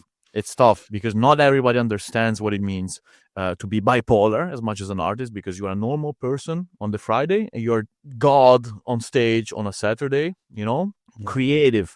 I'm not ghost produced, so nobody makes my music. I make my own music. So I need to be creative. When I'm creative, I'm happy. When I'm not creative, I'm sad. It's tough. And a person that understands that you need to be away for 4 days during their birthday or this birthday or that thing, you know, obviously we're free. We're not like with a gun to our head say, oh, you have to go perform. I can do whatever I want. But there's the FOMO. Oh, you don't do that party, you're missing out, and this and that. I'm in a lucky position where I don't feel FOMO about anything. I do not give a shit about performing anymore in that sense. It's not a necessity. It's a pleasure. But for the longest time in my career, it was I need to play there. I need to be there. I need to do this for my career. You know, it would hurt me as an artist to not play at DEF CON, but I can stay home. I'll be okay. You know what I mean? But 5 years ago, I needed DEF CON, you know. I'm taking DEF CON as an example. Could be any other event. it's tough. It's a tough life. It is difficult. Obviously, this is my truth. This is my version of the story. So maybe for you, you're more of a traveler. You're gonna enjoy it. Hell yeah, good for you, man. I encourage you to do that. Even better, even more than me. Cool. But personally, for me, it's tough. I still do it happily. I still do it, but it's it takes a toll to my mind. You know. And do you see yourself at some point, like, I don't know, doing the same as, for example, headhunters, and saying like, okay, I need to stop. No, at least no. for a new. You're okay. No, I tell you why. Because Willem Headhunters, he's a producer. Sigmod is a producer. I know a lot of people that they are producers. I'm a DJ. Yeah. I truly love DJ. being on stage. Thank you. Thank you very much. I truly enjoy being a DJ. I was born producer. I produce so much during my life. I still do. However, when I discovered DJing, and obviously I've been DJing for a long time, but when I say discover, I mean like I found out that I could do all the tricks that I do, all the things. I'm a performer, you know. I dare to say I'm like the Freddie Mercury in the genre, you know, someone that is belonging to the stage. You know, Freddie Mercury, it was there, you know, there was no other place you could see Freddie Mercury, you know. When I'm there, I feel like that. I'm like, hell yeah, this is my spot, this is my place. Whether I have 100,000 people or 10, or I'm in my living room, I love DJing, dude. It's my thing. So I don't think as of now that I could do like the Headhunters move and pull out. But nothing is written in stone. With the mindset that I have right now, I would tell you no. But I don't know. I don't think so anyway. I really love DJing. It's just annoyingly difficult. Maybe in 10 years, 20 years, they will make planes that they go twice faster. So it will take me less time to go somewhere. Hell yeah. Maybe I'll be as rich as I can to like just, I don't know, fly private and I can go wherever I want. Hell yeah, then sure. Then it will be even easier. But right now I fly the normal way, and it takes me a lot of time, so it's difficult, but I will still be on stage. It's my thing. Okay. So Christopher, we're about to end, but no, I was enjoying. Yeah, I'm sorry, but okay. Yeah, I don't know, and it's only because I need to do something in half an hour, but we still have a little bit of time. So here I have a question. Like, are there any exciting? Pick your good questions now. Yeah, I know. I actually was like writing them down. Well, this one is like, what are the exciting plans that are coming for this year? That's the thing. I don't have any plans, dude. Nah. In all seriousness, I'm not a person that like plans too much. However, I want to do, and I will do more all day, all night longs, because I really enjoy playing for many hours. Yeah. What is the next one? I don't think I can tell you because it's the contract is not signed yet. Obviously I could tell you anything that I'm doing, but like I don't think it would be smart because I don't think they're signed yet, the contracts. Yep. I am doing something nearby your country, I think. Okay. No, I'm doing something in Spain, I think, or that's in the works. Okay. Yeah, I want to do more longer sets. I want people to really. I want to go against what's conventional, and conventional right now is like, 30-minute set, like a 45-minute set. Bro, I just want to play 6 hours all the time. Yeah. Maybe not every time, but like I have so much to tell with music, But yeah, more plans. Yeah, I think we're gonna do maybe another event. I say maybe because again, I'm not sure about it. It might happen, might not. More merch, more vibes, more videos. I have a lot of music that I need to release. People are gonna ask in the comments about this. I don't know. When I feel like, when the voices in my head tell me to release stuff, I will do. I also need to care about the way that I put the song out for you guys, and the video and the artwork. Everything needs to make sense. So it takes me time and plans. I don't know, dude. If I'm telling you something today, probably in 2 days it's gonna be something else. I don't know. I just want to be great at what I do. So that's my plan. Continue to be great. Perfect. I'm really hoping for an all day long or all night long, close to me. And by the way, what do you ask on your rider? Pokemon cards from Temporal Forces and Surging Sparks, because I'm still have to finish those sets. I ask vodka. No, sorry. Cigarettes. Pack of 20 will be fine. Oh my god! I have seen how you have given cigarettes to people in the. That's amazing. Yeah, it's funny that you mentioned, because today I rendered a TikTok to post, and I literally speak about it. I'm gonna try to find it. The only thing that I do not I do not make compromises on is the technical rider. A lot of DJs, they care about the Grey Goose or the colas or this. I drink water. Just give me my fucking CDJs and my mixer. I want a DJ with 4 CDJs and 1 mixer. And the CDJs have to be CDJs 3000s, mixer A9. That's it. For the rest, I can even like not have any room or any Pokemon cards, or I just want a DJ. You wouldn't believe how difficult it is for me as a DJ to request DJ equipment. Really? Like, Yeah, that's obviously most it's important to you. 90% of the time it's okay. Okay. You would be surprised to know who the 10% is. I'm not gonna say that publicly on YouTube because I don't want to be sued. Motherfuckers, man, it's a fucking difficult fucking situation. Like, we're not giving you this, or sorry, we don't have that. Every other DJ wants that. Or, bro, I don't fucking care. If other DJs are shit, it's not my fucking business. I do my PPP. I want to do, give me that. Or, yeah, okay, so do you want to know the whole thing? I have it here. Oh, yeah, please. That's really okay. 6 bottles of premium beer. Those are for my tour manager. I do not drink beer. I do not like it. You don't like it? I love beer. That's sad. I tried many times because for social aspects, talking, it's good. I just fucking hate it. I'm not an alcohol drinker. I drink sometimes. 1 bottle of Grey Goose vodka. Yeah, it literally just cancel what I just said, but no, that's not for me. 6 cans of each. Cola Zero, Fanta Zero, and Sprite 7-Up. Yeah, I only drink water anyway, but in case I want a cola, only zero because I'm on a diet. 6 cans of Red Bull and Red Bull Zero for my tour manager. I do not drink Red Bull by any means. I fucking hate Red Bull. I used to, but I just cannot sleep at night if I drink Red Bull. Yeah. 6 bottles of Avian, and I only drink Avian. I love Avian. Okay. I don't ask me why. It's a first world problem, but I really like Avian. Of course, for promoters watching this, I really love Avian, but if you don't have it, it's okay. I can drink other waters too. I just really like Avian. That's the thing. 2 bottles of Arizona iced tea peach. I think we removed this because You're not drinking. Yeah. No, it's just full of sugars. I don't need it. I don't want to be tempted. Yep. 4 protein bars. Hell yeah, needed. After my show, protein bar, all goes here. 1 package of chewing gum, mint flavor.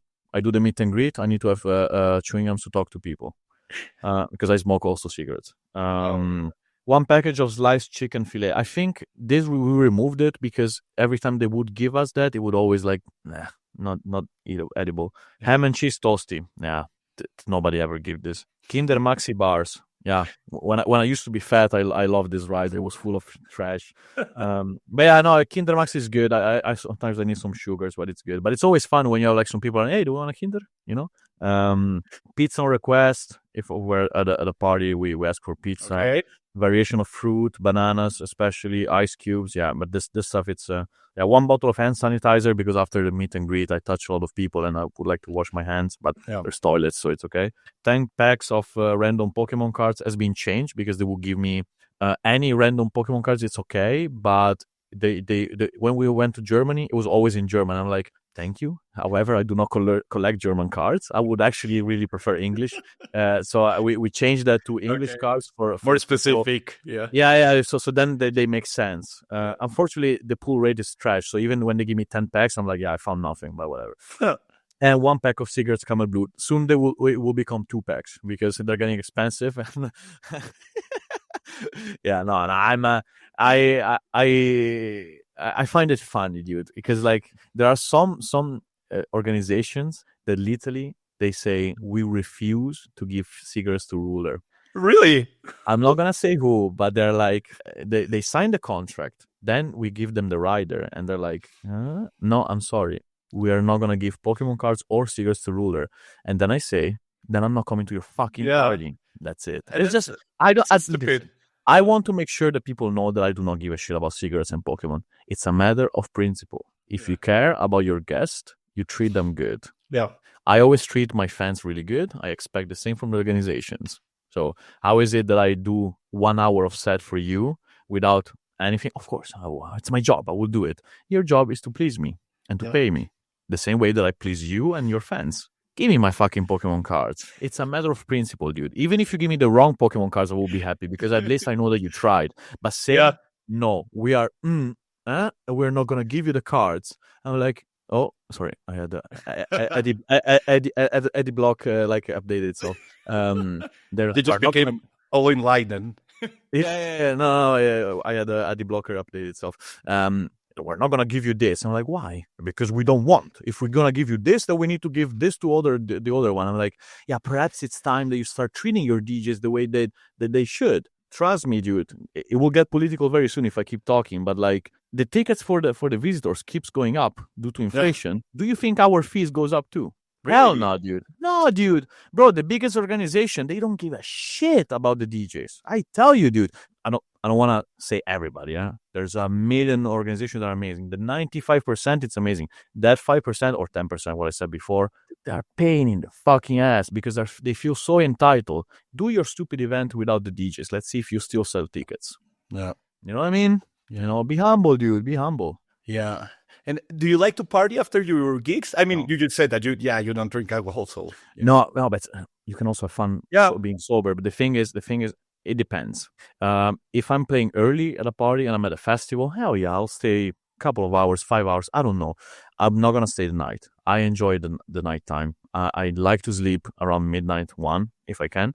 I want to sleep 7-8 hours. I like it. If I'm I was in Poland, just to give you an example. I played to like 3:30 or 2:30, something like that. It was a stupid time, and in the moment that I finished, I went back to the backstage, smoked a cigarette with the promoters. Thanks, it was amazing. Thank you so much. Bye. After 10 minutes, I was already back. I need to sleep. I'm not a party guy. I was never a party guy. Okay. I never in my life took any type of drugs. Never. I am not against. I just do not ever took drugs. I don't intend on taking drugs. I barely drink. I maybe drink once every 2 months. And when I say drink, I mean get fucking wasted because I don't drink alcohol for pleasure. Yeah. I smoke cigarettes. That's it. I just want to go there, have a good time, be fine with the people around me, DJ, have a good time, then fuck off home. I like my routine. Of course, if the situation is nice and I'm having a good time, I will stay. I'm not like one of those party pooper people, but I really value my sleep. I'm not even saying time, sleep. I just want my sleep. Yes, it's difficult, dude. You need sleep in this job. It's an athlete job being a DJ, really, truly. Yeah. And okay, I'm just going to ask you 2 more questions. And one of them is just something that I saw today, or I don't know, on Reddit. It's an old thing that you actually said. And it was about the pre-recorded sets at festivals. Like, what do you think about it? I do it with the gang. It's pre-recorded because Sigmund really wants pre-recorded. I don't personally like it, but it's whatever. It's 30 minutes. I'm okay with the fact that we don't actually DJ for 30 minutes. It depends the way that you approach the situation. There are some people that they are scared to let people know it's pre-recorded. Listen, as long as you're okay with it, everybody should be too. What matters is the song selection, and the way that people have fun. I personally love and prefer real DJing over pre-recorded. I also do not subscribe to the idea, but if you have a show, everything needs to be pre-recorded. That's just not true. There's just plenty of ways that you can do that, even live. It makes it easier to do pre-recorded. Sure. I prefer DJing. At the cost of not having the show, for my show is the music and me. The laser, the flames, don't care. School if there is, but I don't care. I did a lot of pre-recorded. Every single Rooler live that I've ever did was pre-recorded. Every single The Gang that I did was pre-recorded. I don't do it anymore. I do not have fun. I love reading the crowd. I like see what people like or not like, because if you go with a pre-recorded, you have no choice. You have to play that. I don't condone it, man. I just don't care enough. I know what I like and I do it for myself. Who am I to say how to do your DJ set? It's like people saying, some people go on vacation and they just do the resort, and some people they go on the like with the backpack and they just go, in random situations. Who am I to say what's best? Who am I to say this is better, this is not? I enjoy my own way. It really works for me. I would probably look dumbass if I did that pre-recorded. I tell you, there's going to be a big performance. If everything goes right and we sign the contract, there's going to be a big performance where I am forced to do pre-recorded. Forced by contract or? No, forced because it's just a matter of show. Okay. If I do that, just so you know, I am going to lift my hands every time the song is changing. I'm going to do this. So The worst is when people pretend that they're mixing. Yeah. It's not the pre-recorded. It's the whole like, bro, Yeah. it looks even worse. It takes me more effort to pretend that I'm mixing rather than actually mixing. Truly. So if this big thing works and if we sign the contract and we actually announce it and do it, unfortunately, but not by my decision, I will need to do pre-recorded. But you will know because I will be in front of the stage. I'll be like, and you will know that it's pre-recorded, but I don't care. Everybody knows it's about the fun and the show, Yeah. and I'm okay with it. However, every time that you see Rooler on a lineup, it is not pre-recorded. Never.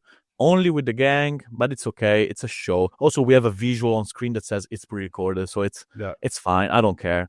If I have to give it a suggestion, if you must pre-record, don't pretend. Yeah. Just don't. Yeah.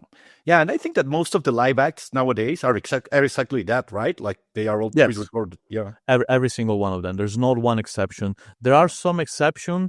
I think Sefa does a little bit of pre-recorded, but it's not pre-recorded in the sense that he doesn't want to mix. It's just that he performs the piano and he has an orchestra. So some aspects of his sets must be pre-recorded because the timing is of key. It would be possible. Yeah.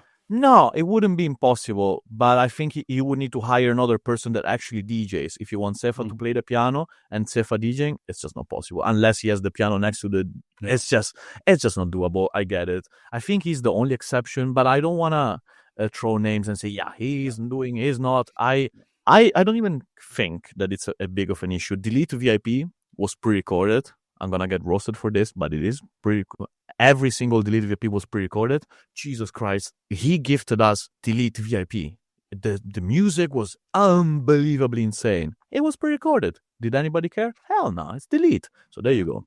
Same for the gang at Supremacy and Rebirth. Amazing fucking set. Sorry, it's my own thing, but amazing shit. It was pre-recorded. It was a good set. That's all that matters, Exactly. Yeah. Yeah. Okay, so Christopher, now I'm going to ask you the last question, and it is, how would you like to be remembered on the hardstyle scene? Just a person that truly loves hardstyle, in good and in bad. I would say I'm married to hardstyle, and I will be married to hardstyle until I die. In good and in bad conditions. I'm truly passionate. I'm a man of the people. I am aware how my music made me famous. However, I'm just a guy that happened to make famous music. I just really, truly love hardstyle. Even when I say that I don't, deep down I do. I just want to do great things. I just want to be great as a person, do good, share what I have. I share my music all the time. I share my vision all the time. I want to be remembered as someone that really put effort in this for the benefit of the music itself, not for my own pockets. Perfect. So Christopher, thank you very much. For me, it has been an honor having you here. Really, bro, it was amazing. I love it. Probably, actually, my most interesting interview, honestly. Really, thank you very much. Hell yeah, dude! Almost 2 hours of me yapping. I love it, dude. I love it. No, but great questions, and you told me that you've been following me for a while, so it means that you've been a hardstyle fan for a while. So I can resonate with you because I did an interview with Chezzy Tunes, the dude from YouTube. Mm-hmm. It was amazing, but he was not into hardstyle. He wanted to know more into hardstyle, but so you know what you're talking about. And if I love that interview because the guy was like very interested with you, like you're interested in a different way, like you really brief hardstyle probably the same as me. Yes. So it's nice. It's always dope as fuck to talk about hardstyle, man. Yeah, I know. It's amazing. Thank you very much, man. And see you at Fabric. See you at Fabric. Sure. In June. Yes. Yeah, you're going to take over. I know everything about it. Yes, sir. Yeah. He's completely aware about it. Yeah, for sure. And now I know everything. I'm so knowledgeable now about the Air Gang Takeover. Yes, sir. But thank you for the interview, man. I'll see you around. Thank you very much, and see you in June. Gang. And thank you everyone for watching this. Please subscribe to my channel. I know that you already follow Rooler, so it doesn't make sense to say it again. Can people still see me here? Can people still see me right now? Still see you? Yeah, am I still on the video, right? It's still recording. Sub to this channel. Sub to this fucking channel. Put like, comment. You people on Reddit, comment on Reddit. Subscribe to this channel. Yo, I'll give you 10 minutes. I'll be waiting. Thank you for watching, everybody. Thank you, everyone.